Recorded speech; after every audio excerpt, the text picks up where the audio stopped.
What is poppin'? It is a Slapton, but a lowly Slapton riding these refi waves, and this is This Week in ReFi, where we give you all of the refi news that is fit to go ape wild over. Do not adjust your television. There's not two, not three. There are four of us. We are legion. We are multiplying. Some would say we are a plague for good. Of course, with me is the man with the plan, the man with the summer tan. You're looking dark. The man who refuses to get back to work, apparently. Actually, he's a big deal today. The Estonian madman Rez. Hello, it's me. And we have none other, not just a buff body, Bati. Yes. Hello. And Helena of Troy, scratch that, of Spirals Protocol, Helena. GM. This is amazing. GM. This is the most traffic we ever had. I feel like we're going to be air traffic controllers today. I hope there are no collisions. And if they are, I hope they're spectacular. So let's do this. Let's get into who we have with us. Everybody knows who Rez is. Everybody knows who I am. Nobody cares anymore. So let's talk about Bati. Bati, you are a regen. I've seen you around. We've been talking. We talked about, what do we call it? Math problems in a Twitter thread recently. Remember that? That was fun. Yes. That was totally fun. Give us your background, my friend. What is your aim in this space? What do you have to share? Yeah, so I have a decade of journey in founding and scaling up solar startups. So before the pandemic, I was leading a solar company. Then the pandemic crushed everything, and then I founded ReFi. So I was working as a community manager for SolidWell DAO, and it was an awesome working with Rez and Stenor and the whole team. And from my involvement with SolidWell DAO, I learned a lot about ReFi, and I found a lot of problems, and some of the problems I'm trying to solve right now. And one of the problem is how do we accelerate the speed at which carbon sequestration projects are deployed and the speed at which carbon credits are issued.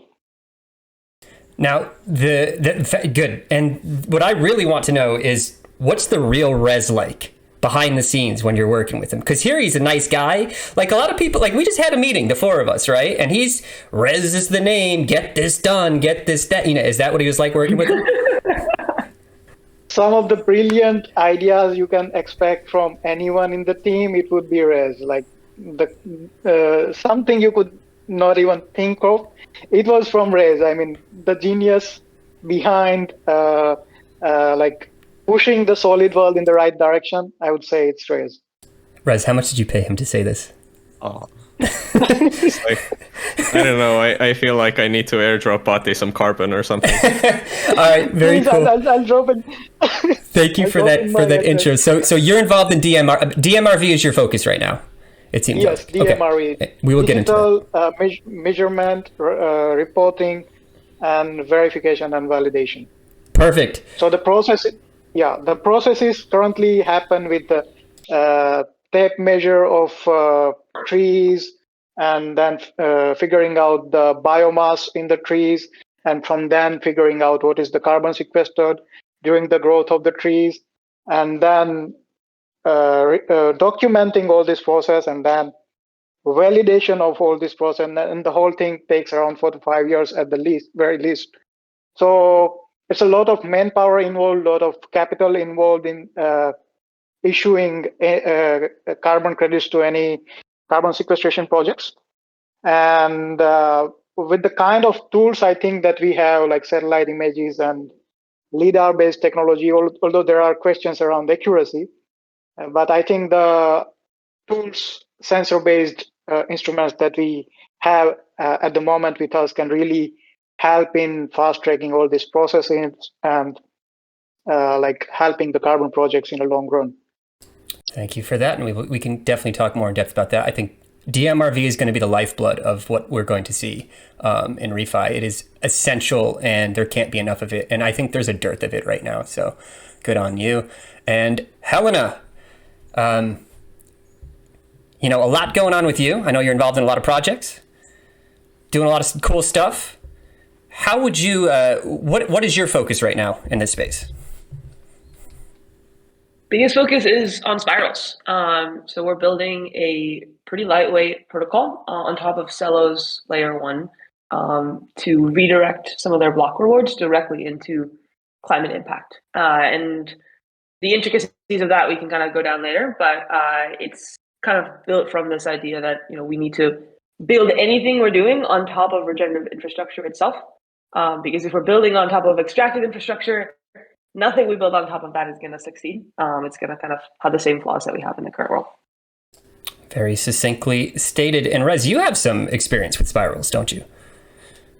Yes, I've been at Solid World. We've been trying to stake into spirals. It's been an adventure, but we kind of. We've had a few UX quirks. Now, why do you? This is an interesting thing. So you're somebody who's actually actively interested in that protocol, Rez. What is your perspective? Why do you want to stake into it? What's the benefit? What's the aim? It's a cool concept.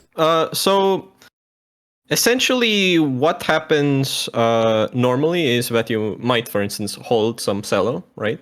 You hold some Celo, or you stake some Celo. But the concept here is that you don't get any poorer over time. You still have the same amount of Celo. It's just the staking rewards you delegate towards to doing good things. And I find that concept very cool and precious.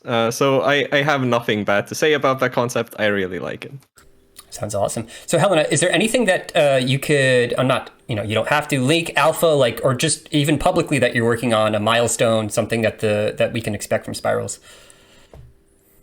Yeah, so Rez hit on what we have live right now, and it's in our beta. If you ping me, I can add you to the whitelist for the beta. The thing that we're super excited to kind of push forward is actually beyond you giving up yield. So what he described is you're staking and now you're not getting rewards. So it's not that crazy exciting. The kind of next evolution of this is the compute itself is giving up its share of the rewards. We're seeing a world where moving from the commodity-based staking, right? You put your money in Lido if you're staking ETH or something, and you get returns. Or, you run your own validator, or on other chains where there's delegated proof of stake, you choose one of these computers. Turns out they're all the same, right? They all take some cut of your yield, and they all just operate for profit. That's a commodity, and there's no competition. What we hope to start pushing for is a value-based staking. So we're working with a few validators on Celo's chain to implement this new thing that we helped launch into CLI, which allows you to do a really straightforward revenue split. And then suddenly on validator explorers, you can expose which validators are contributing part of their share to impact. If you spend any time on these validator explorers, they're extremely boring. You see all of them listed, they have some funky names, and if you're not a degen, these names usually look pretty silly. And then, they're ranked based on uptime, all of which have close to 100%. And then you pick one at random. And I think that's very broken. So what if instead you could verifiably see where their revenue split is going? So that's something that's coming. There's about 2-3 other things that are coming, and maybe I'll drop some off later in the show. We will get it out of you. It will happen.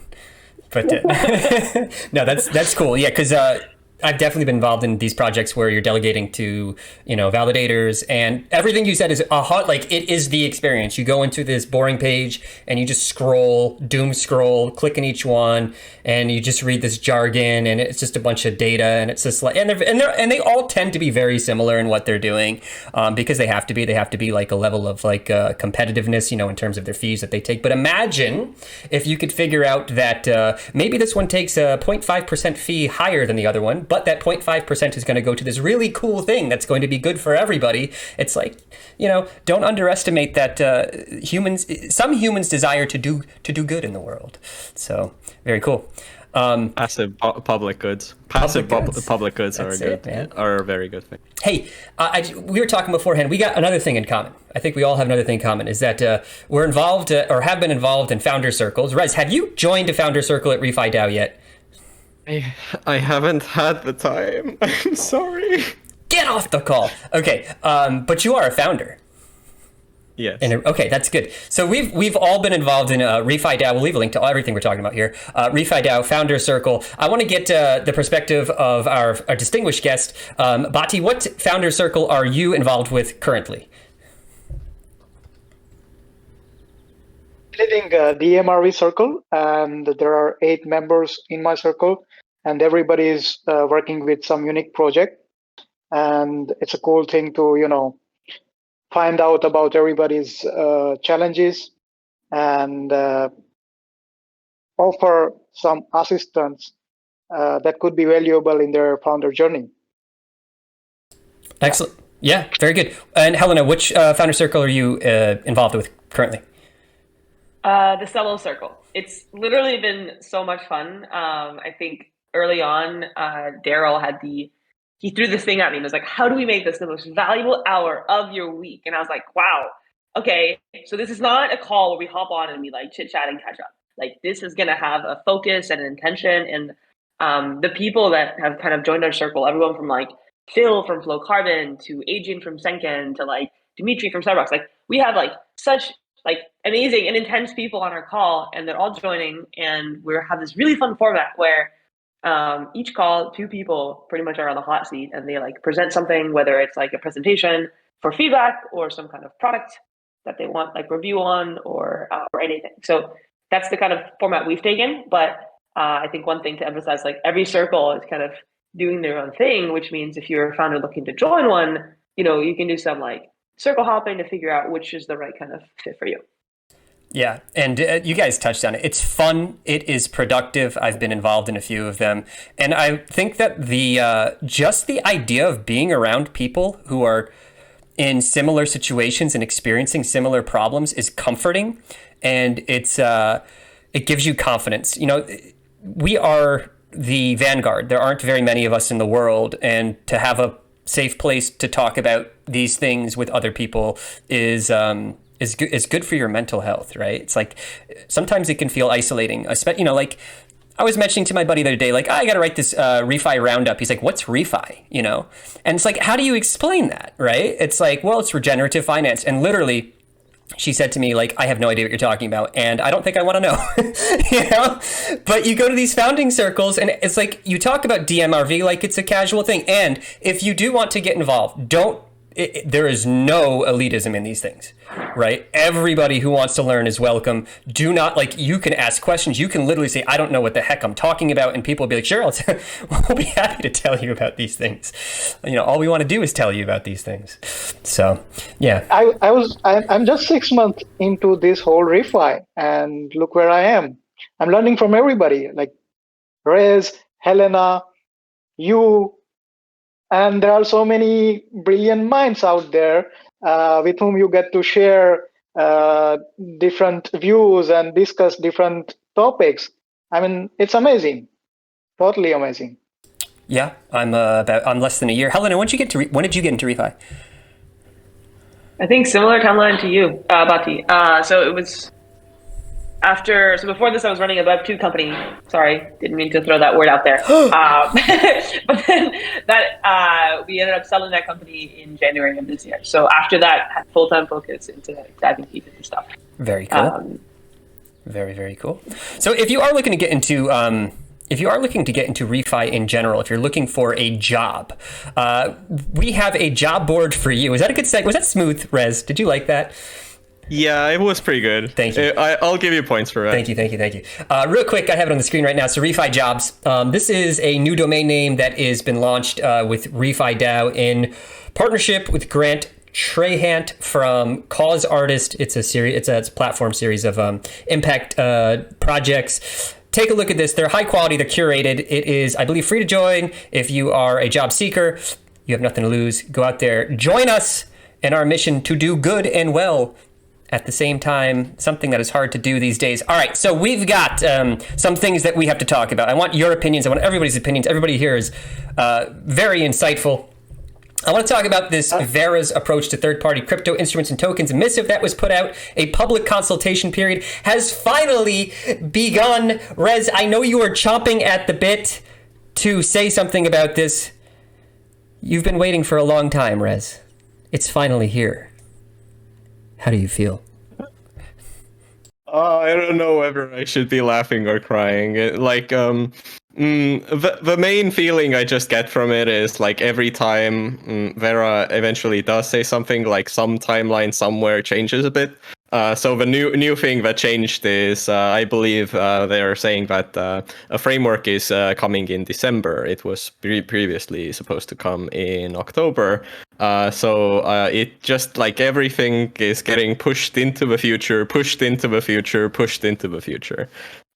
The timeline for this request for comment is 2 months.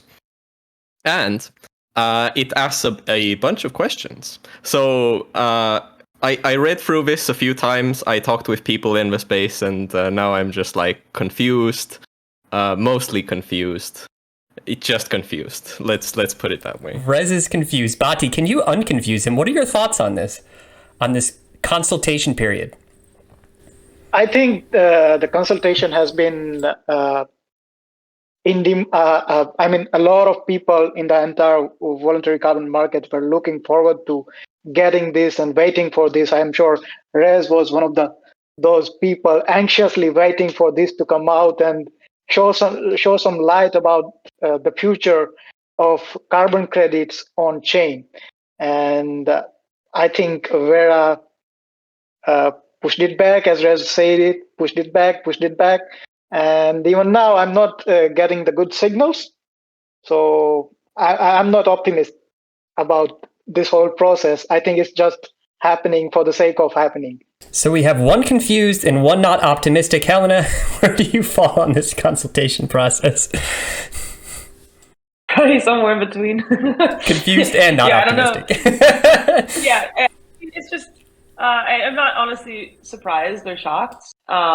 It feels like they're going a very standard, slow but methodological approach, and trying to account for people's opinions. And it just ends up being a lot slower than anyone in ReFi is, used to or comfortable with, because, a combination of this being on crypto and then also, the climate disaster and the urgency of this matter makes this very, very frustrating. But on top of the fact that they shut down the entire market while they're thinking about it, that's the second half of this.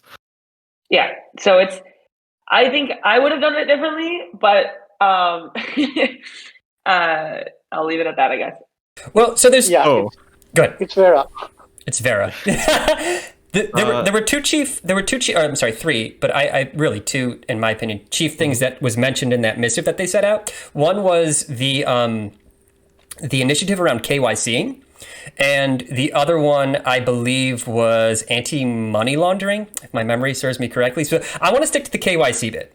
So it seems like Verra is hell-bent on implementing, or I should say expanding its KYC features to tokenize carbon credits. What do you think that will look like? What do you think that will mean? Do you think the space will take to that? That is anathema to what DeFi is about, in my humble opinion. I think, okay, so here's the thing. The closest thing I can get to carbon credits essentially would be stablecoins, right? So if you want to bring some new USDC supply into circulation, you have to talk with Circle, send them dollars. They do, you first do KYC, you send them dollars, and then they send you dollars on chain. That's essentially the process. If you would like Circle to refund your USDC into dollars, similar process. You go to them, you do KYC, they do the whole song and dance, and it's fine. That's the process there. Verra, initially it seemed like Verra was saying at minimum we would like the organization that is operating this thing to be KYC'd, and we would like them to KYC the people that are bringing stuff on chain and taking it off. Maybe that seemed reasonable. Then we followed that up with we would also like the retirement beneficiary to be KYC'd. So who is retiring to be KYC'd, and no, we just want literally everybody in the system to be KYC'd. Those are two paragraphs where you read that and you go oh wow, where did we go with this? One tone, different tone. The second half of this is, let's talk about this fact of requiring retirement beneficiaries to be KYC'd. So trading houses do operate a lot in, retiring on behalf of their, their buyers. Like a lot of people that work in the traditional carbon space and buy offsets and use offsets aren't KYC'd with Verra at all. And can you guess what Verra's requirements are to these trading houses if they retire on behalf of beneficiaries, like other people? I cannot guess. There are no requirements. So essentially, Verra so far has just required if you work in our system, you need to be KYC'd. That's fine. But they haven't extended this to, and literally, if you consume any carbon offsets, you have to be KYC'd. That hasn't actually been part of the equation directly. It's honestly a bit confusing. Yes, they do require that people that send them money to be KYC'd, but not that doesn't necessarily one-to-one translate to we need to know everything about the beneficiary. Awesome. Additionally, Verra, it's the double counting thing really rubs me the wrong way because it's not like there's a very good way to figure out which company has offset which carbon offsets right now. And if you're making this claim of, we consumed these carbon offsets, there's not this standard process of, and then look at Verra's database, here's the thing that tells you that's true.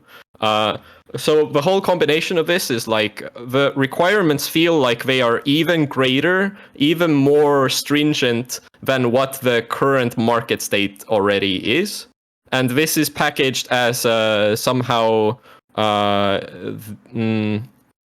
necessary, or if we didn't have this, the market wouldn't function. While the market's been functioning like this for a while, it seems fine. So the result is I'm just confused. I don't know how to feel about that. Back to the original statement, confused. Yes, I'm confused. What else? You guys have thoughts, Bati, Helena? Any other thoughts you want to add about this consultation? KYC? I don't know. I think you hit the nail on the head. Do you think it's viable? I'll speak personally. I'm not going to give up KYC to offset on chain. That's me personally. I don't see the point. I would just go through the traditional means, I think, right? What's the advantage? Oh, yeah, exactly. How does that protect anybody? How does being a KYC'd retirement beneficiary, compare to not being a KYC'd retirement beneficiary, right? There's still a receipt that you did the thing. So where does the confusion come from? Mm-hmm. That's the part that confuses me. Mm-hmm. Because if you do retire, you can already in Verra's database do anonymous retirements where you're not listed as the beneficiary at all, and you're still allowed to say yes, I offset. No one's taking that right away from you necessarily. So where exactly in this picture does that fit into the equation? What is happening here? Would you guys KYC? Bati, would you KYC to offset? To be beneficiary? No. I mean. Never in a 10 lifetime. I mean, the whole thing comes across to me as if Verra is the mammoth in the room, and they are saying if you follow what we say, then and only then carbon markets will function. I happen to jump on a Clubhouse event when this Verra CEO gentleman, Mr. David, was talking about how they are going to approach these things and how they have so much burden of so many processes and documentation. So they are so involved in different processes.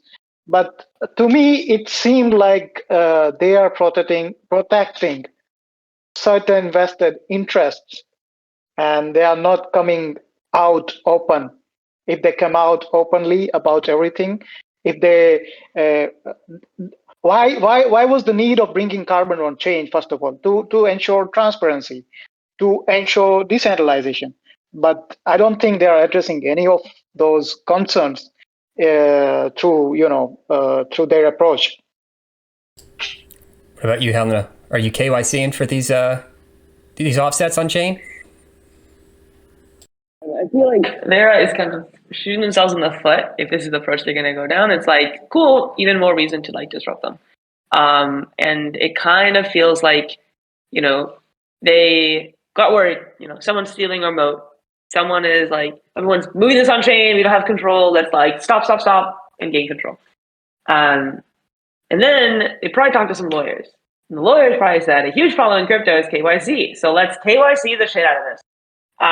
So that's kind of how I'm imagining this went down. And then you have a bunch of people who are like scared of their legal team adding KYC in every sentence. I hope someone from there listens to this and confirms or denies this statement.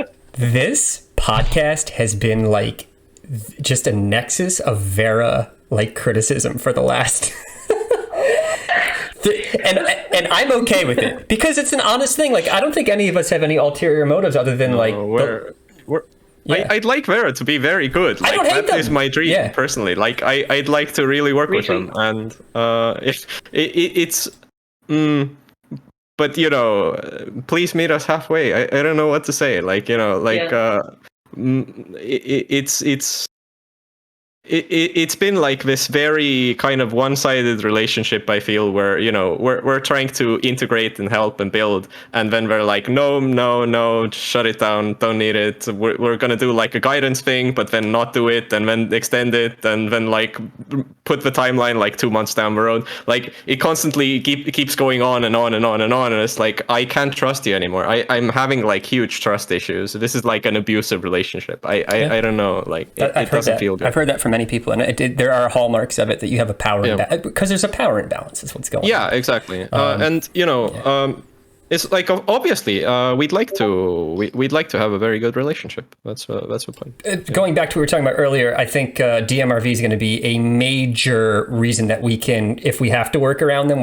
And that's like the elephant in the room is like, how do we spin something up that can verify all these projects in an efficient way, right? In a trustworthy way. Like, I think that is the dMRV part, right? Send a satellite, you can go all over the world, and you can, you know, hopefully that happens. So that's our update on Verra. What are you gonna say, Bati? Yeah, I'm working. I mean, I'm using all my brain cells to figure out the key challenges and potential solutions for bringing this transparency, trustworthiness to the entire process. And yeah, that's the real solution, in my opinion. We will get there. We will make it. All right. So let's get to our TradFi stories. We got a couple of them. This is going to be the week of hacks. So the first hack is going to be Solana, which has gripped the Twitter sphere, the crypto sphere. Solana is a highly centralized alternative to more decentralized layer ones like Ethereum. It is probably known for its NFT marketplace. It exploded last summer. Now it's coming back down to earth. And there have been hacks. So who's the expert on this here? Rez, I know you know a lot about it. What can you tell us about that? There was a very long period of time in which very long in crypto now means like 4 days or something, right? So like it was flagged that for some reason a lot of people are reporting that they've suddenly assets have been moved out of their accounts, and nobody has any idea why this is happening. Everybody's feeling like, oh, what the hell? Like, you know, confusing. So everybody got in a panic, was like, hey, send all of your assets to like a hardware wallet or a centralized exchange or wherever. Just like, don't keep it in your like hot wallet. And there was just like a lot of fear going around. And nobody knew what was happening. And now recently it turned out that one of the Solana mobile app-based wallets was leaking people's private keys somehow. And that is, oof. Like, as a wallet, you have basically one job. Do not leak people's private keys. Yeah. Wow. Yep. And we don't know the vector. I think it was like over $8 million were taken. And I think it was in a hilarious way that you would basically just go to their transaction explorer, change the address of... no. That's the Nomad. That was Nomad. I can't keep them straight. Yeah. So what's the cautionary tale? Helena, what do you think? Like, what should we learn from... Like, there's always something to be learned from these things. Like, what would you say is the takeaway from this if we had to divine something? I mean... So for the Solana and the wallet one, there, I'm not too sure. I was looking a lot more into the Nomads one. And there, I'm just like, looking at who's auditing what. And they were audited, I think it was just like once forever ago. And it wasn't from like a top tier audit. And like, if you have that kind of like assets under management, like it's kind of your obligation to like have more secure audits. And I have way less background in this than Rez, so Rez, feel free to correct anything I just said. Yeah, but yeah, let's transition in that case just into the Nomad. All right, let's do the Nomad thing. So you want to hit this one too, Rez? I know this is your wheel. You love talking about hacks and exploits. This is like your thing. Yeah, the fucked up thing about me is like whenever people lose money, I'm like, over the moon hilarious for me. But yeah, I've noticed. Yeah, but so bridges continue to be like one of the most risky infrastructure projects we have in crypto. And for context to the people listening, we have a bunch of different blockchains. Like we recently mentioned Celo. Everybody knows what Ethereum is. A lot of ReFi is on Polygon. These are different blockchains. So you need things that move assets between these blockchains. So, we could do the whole hokey pokey of having like an integrated economy, right? But the things that exchange assets between blockchains are necessarily like, I'm not sure if necessarily, but tend to be a lot less secure than either of the blockchains. And there have been like very high profile hacks before, but this one was possibly, by very many people's accounts, the most messy hack that has like ever existed in crypto, which makes it so fascinating. This is the one where people were basically just copying transaction and changing just the address, and then it was free money. Yeah. Yes. So the equivalent of what happened was that everybody at the bank just kind of put all the money on the table and left for lunch. Essentially, you just had to come in and take a stack of cash and leave. It's still theft, of course, but that's the level of security we were dealing with. And $190 million got drained from the bridge on one side of the bridge, which also, by the way, makes the assets on the other side completely invalid. Like, you can't get the original asset back. So this got stolen from all of those people that hold these like bridge tokens on the other side that you now can't redeem for the underlying assets. Incredible. So it's worthless. So I was driving around. Yeah. I actually had this moral thought. I want to pose this to you guys. Mm-hmm. Like, I didn't know this was happening till it was done. If you guys knew it was happening and it was free money, I mean, we're talking millions, man. Bati, you taking any of that? You ain't. I'm super newbie to all these hacks and crypto thing, so I'm not touching it. And even if I knew it, I'm not touching it. I mean, I've avoided interacting with anything or anyone which could 10 years down the line jeopardize my future and jeopardize my reputation. So that's the keep me away. That's the sustainable mindset in you, the long-term thinking. Helena, you're probably similar, right? You got a long-term mindset. I think there was an opportunity for a white hat individual to come in and take it and then release it back to the owners. You could have done that. You could have done that. In a position where I was gonna have enough confidence in my abilities to do that well, but I think I know the right people who I could have pulled into that. And I think I would have encouraged them to do that anonymously to protect their physical real world identity and not get any death threats. But acknowledging that I do think would have been a better outcome if someone had known and just front run the other one. That's a really good point. Yeah, that's super. Think about that. It's like the vault is open at the bank and you're anonymous on crypto. You can do it, right? Do you? It's a great question. People did, it turns out. All right. So I heard. Go ahead. I heard Rob Dog from Toucan fame. He made a post a couple of months ago, which was the green hat hacker of instead of running away with the money, you just buy regenerative assets or you offset a bunch of carbon and you're I'm out. Bye. Yeah. That's hilarious. So if we find an account that use the exploit and then bought a bunch of credits, I think we know who did it. So, but it's okay. I love them for it. It's either Rob Dog or Rez. Still theft though, so like kind of Yeah. fucked up. But yeah, It is, but it's a Robin Hood-esque theft, right? Steal from the rich. I mean, it's better than black hack hacking, but it's still theft. Yeah, that's true. Yeah, there's a whole bunch of different kind of hats we have to consider now of hackers. All right, Yeah, green hats. I will invent the purple hat. I'm sure, like a rainbow hat. all colors. Do everything. I Rainbow. lost my $400 for the in crypto for the first time. Someone else scamming me, and I'm still feeling guilty about it. Yeah. I don't know what those people whose precious money was lost. I don't know what they must be going through. So yeah, never in a life. A very moral panel today. I appreciate that. All right, so parting words. This has been a lot of fun. It's our first 4 screen. It looks like the Brady Bunch from my perspective. When you guys see this, it's gonna look like the Brady Bunch. Parting words, Rez. Anything at all? What do you want to share with the people? I don't know. Like, just have a great weekend and enjoy life, and That was hopefully, normie, Rez. Rez, that was super normie. yeah, and hopefully,